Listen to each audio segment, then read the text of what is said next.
Hi everyone, this is Dr. Elise Arabian coming to you again from my West LA office about coping strategies with the coronavirus intact.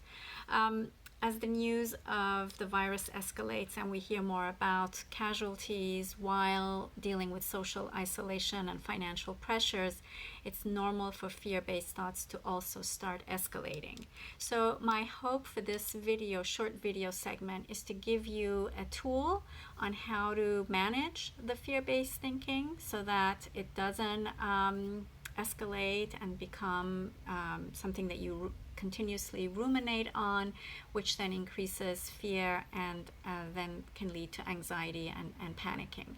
So by disrupting the fear-based thoughts with just a simple exercise that I'm going to share with you today, I hope you'll be able to manage some of the stress. If not, then I want to encourage you to reach out for help and support, and know that there are many qualified practitioners who are willing to work with you during this time of crisis. Okay, so when there's a crisis going on, it's normal to have a certain level of fear. That's just normal.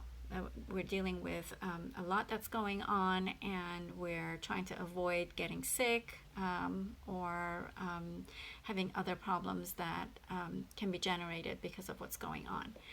It becomes a problem when you start to ruminate and constantly think about these fears to a point where you can't function or it becomes really debilitating. That's when it becomes a problem, and that's what we're trying to avoid here, especially with some of the tools that I'm going to be sharing with you today. So some of the fear-based thoughts include, but are not limited to, thoughts like, what's going to happen? What if I catch the virus? What if someone close to me catches the virus? What if I can't get to the hospital on time or get to a ventilator or get the proper care I need? What if I lose my job next month and I can't pay rent? So these are definitely valid reasons to have some level of fear. But again, if you start ruminating about these thoughts to a point where it becomes debilitating, then that's when it's a problem. So this is how fear-based thoughts work. The pattern that I'm talking about of fear that can become debilitating is to know that often fear thinking is something that we project into the future. It's not something that's happening in the moment, because if it was happening right now, you would be too busy trying to manage and handle the situation.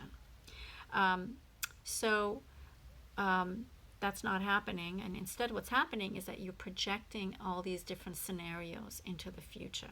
So one way to stop the pattern of thought that can become debilitating is to catch yourself having a future fear-based thought and then bringing yourself back to the present time. So if you're going about your day to day and then you have a thought, you stop yourself and you say, oh, I just had a fear-based thought, or I just had a thought that's projected into the future. That's what Dr. Ellie was talking about. So I need to stop that and then just come back. When you come back, what you want to do is to focus on your breathing. So for about 3 counts, come back and just pay attention to the way you're breathing.